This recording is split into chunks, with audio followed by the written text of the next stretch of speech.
Je galère. J'arrive pas à rentrer. Ah.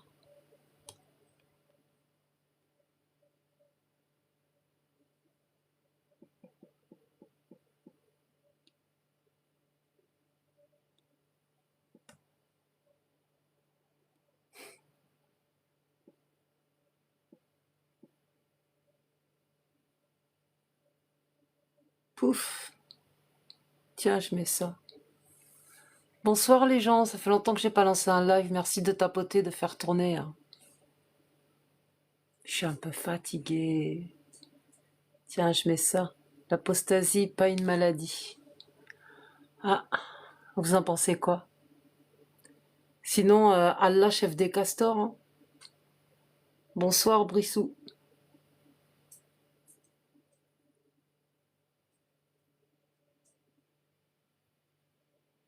Alors, qui c'est qui veut débattre ce soir? Je suis en forme. Même fatiguée, je peux continuer à parler d'islam, y a pas de souci. Merci pour la rose, Brissou. Elle est bien la photo, là. Comme ça, quand je me montre pas, on voit toujours ma face, hein.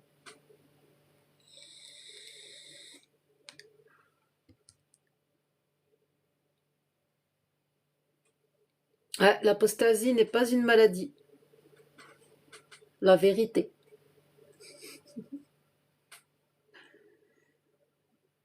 Souvent, j'entends des gens qui disent oui, faut aller consulter, faut aller voir un psy, t'es malade. Mais quitter l'islam, c'est avoir un problème psychiatrique. Moi, je dirais que rester dans l'islam, c'est en avoir un. Mais bon, je pense que deux camps d'en face se traitent de malades mentaux. Alors, qui sont les gens normaux et qui sont les malades psychiatriques? Ça serait pas l'hôpital qui se moque de la charité? Amin.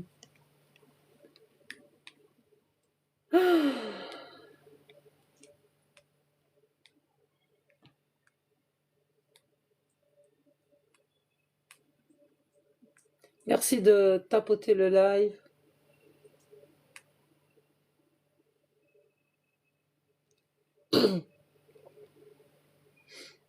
De faire tourner, de partager. T'es soigné de l'islam, toi? Cool. C'est bien. Non, parce que je croyais que c'était l'islam qui soignait. L'islam, c'est le médicament. Allah te guérit de tout. Bientôt, on va entendre que si t'as un cancer, c'est Allah qui va le soigner. Il faut prier Allah. Puisque que Allah te maudisse, Allah va te donner un cancer. Allah, il va te punir. Qu'Allah te brise le dos. Depuis que j'ai le temps que j'ai pas fait de live, j'ai encore reçu des belles paroles prophétiques de ce sacré Allah de gens qui me souhaitent d'être maudite, sois maudit, va brûler en enfer.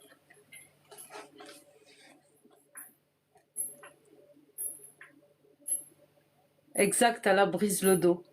Bah écoute, je suis désolée de contredire ce Allah. Bah oui, je suis vraiment navrée. Parce que, en fait, pour les mal de dos, il y a une recette, c'est l'exercice, le sport et marcher. Merci Socrate pour me souhaiter courage. J'en ai besoin. J'en ai vraiment besoin.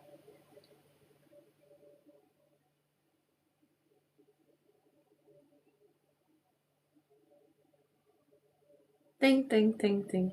En tout cas, vous êtes plus nombreux à me soutenir, à avoir de l'empathie et de la sympathie à mon égard, et ça me touche. Ça fait vraiment du bien.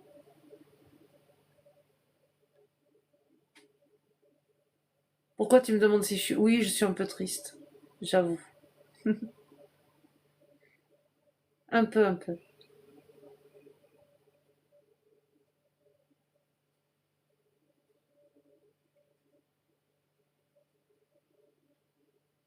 Il y a des événements dans la vie, des fois, qui rendent un peu triste. Merci, c'est gentil.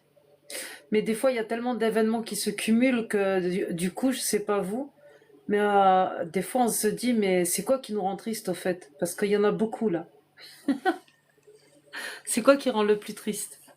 C'est ça, c'est ça, c'est ça, c'est ça. Sans compter sur les réseaux des gens super gentils qui viennent vous alpaguer pour vous souhaiter le pire, ou même la mort de vos enfants, ou enfin je sais pas, c'est bizarre quoi. Et parallèlement à ça, des petits événements dans la vie qui font que c'est pas très reluisant tout ça. Merci.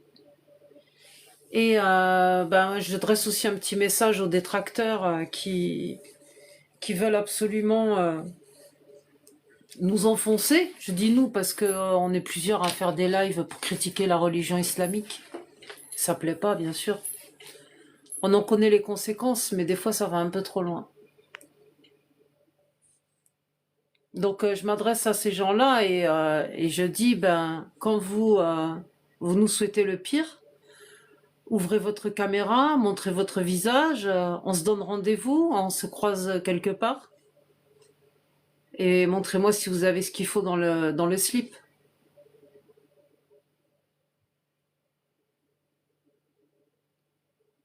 Et je vais vous dire une chose, il y en a deux que je traduis en justice. Je suis sûre que c'est des petits cons de jeunes.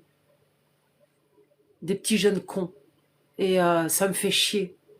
Ça me fait chier parce que en même temps, si je bouge pas et je fais rien et je me laisse faire, ils vont s'en prendre à qui encore? Donc à un moment donné, il faut mettre un frein, il faut dire stop.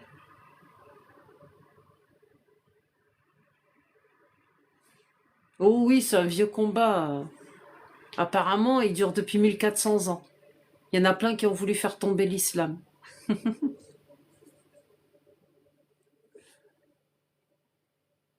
C'est pas une question d'accorder de l'importance à ces énergumènes. C'est que moi, je les traduis en justice et ces petits cons, ils gâchent leur vie.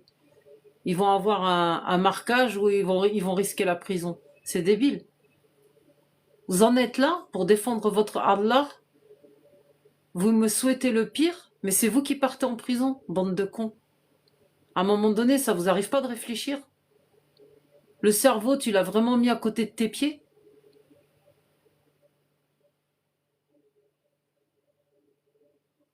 Sans déconner. Donc, voilà.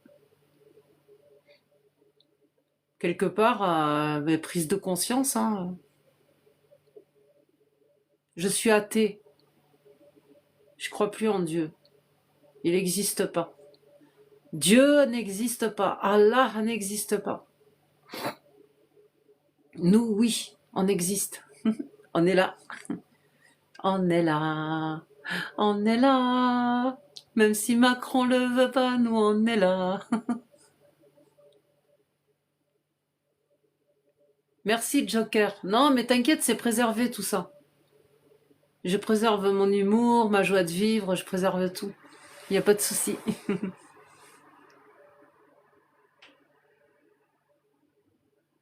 Je préserve tout ça.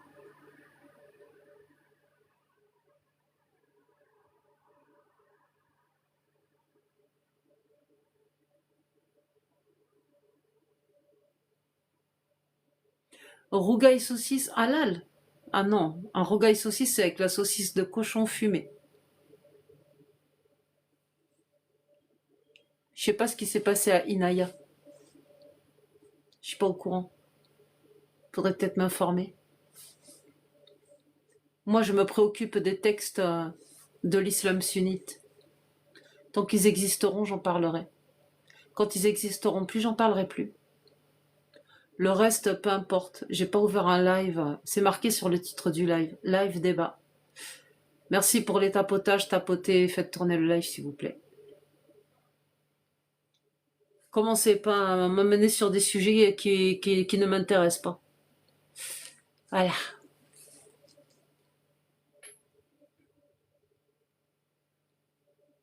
Je suis pas au courant, Isaac. Je suis pas au courant, Isaac. Merci, Robert.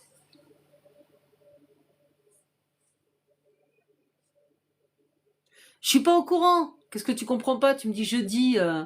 Même si tu me dis lundi, mardi, mercredi, vendredi, ça va changer quoi? Merci Socrate. C'est gentil tous ces mots doux. Merci beaucoup. Les je t'aime, les bisous, à bientôt, force à toi, merci beaucoup. Franchement, ça fait du bien, ça fait plaisir.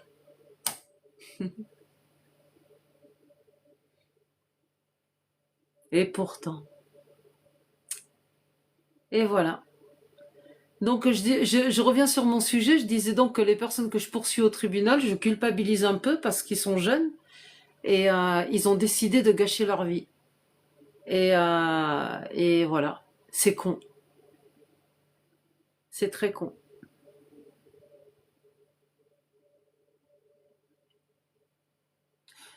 Donc voilà, voilou. Au nom d'Allah, pour défendre mon Allah et ma religion, eh ben, je vais la menacer. Je vais lui dire que sa tête sera affichée dans un état islamique de télégramme, de dada, drapeau noir. Je vais la menacer de lui mettre la tête à côté du corps, publiquement. Je vais, euh, je vais la menacer qu'il y aura un attentat sur sa tête, que ceci, que cela, sale PITE, etc., etc. Hmm. Ils aiment. On ne fait pas d'omelette sans casser des œufs. Je suis au courant, merci. Ah ben là maintenant, il va falloir en payer le prix devant un tribunal. Ça c'est pour cette année. Pour l'année dernière, il y a encore un tribunal. Voilà. Donc maintenant, même si ça me fait chier parce que vous êtes des jeunes cons, la connerie elle a ses limites et on en parlera devant un juge. Voilà.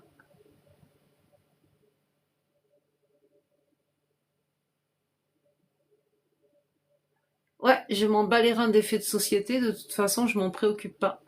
C'est mon droit, Isaac, non? De m'en foutre. J'en ai rien à foutre. J'ai le droit. J'ai le droit de choisir mes sujets dans mon propre live. C'est incroyable ça. Incroyable. Mais incroyable. Il faudrait que je sois scandalisée par tous les sujets que vous avez envie d'aborder. Truc de ouf. Je m'en bats les reins. Si, j'ai le droit. Bien sûr que j'ai le droit. L'autre qui dit non, tu n'as pas le droit. Vous êtes fous ou quoi? Et si je vous dis que ce qui m'importe, c'est le décès du petit chien de mon fils la semaine dernière parce que mon fils, il était pas bien. C'est plus important que le reste. J'en ai rien à foutre de tout, en fait. De vos histoires, là. De l'autre, il lui arrivait ci, l'autre, il lui arrivait ça. Moi, ce qui m'importe, c'est que mon fiston, il a perdu son petit chien. C'est plus important que le reste. J'en ai rien à foutre de vos vies, en fait. Vous pouvez me sortir n'importe quoi. Il y a la guerre en Iran et tout ça, je m'en bats les reins. Je parle de Aïcha. Alors, je parle de Aïcha puisque tu me chauffes et tu as envie que j'en parle. Isaac, ça te tient à cœur, il n'y a pas de souci. Aïcha et Mohammed, c'est dans les hadiths sahih. Donc, il y a 21 hadiths de Aïcha et Mohammed qui font consensus auprès des 4 grandes écoles de l'islam sunnite. Et comme tu as dit, Isaac, la dernière fois, merci parce qu'on est allé vérifier et tu as raison, la seule vierge du prophète Mohammed, la seule femme vierge, était Aïcha. Pour avoir une vierge, à l'époque, il fallait prendre une gamine de 9 ans. À l'époque, on pouvait la consommer à 9 ans, c'était la seule vierge. Mais ce que je comprends pas, pourquoi on exige que la femme reste vierge jusqu'à 18, 20 ans, 25 ans pour se marier? Il y en a une couille dans le pâté, là. Ah, je reviens sur Aïcha. Ciao.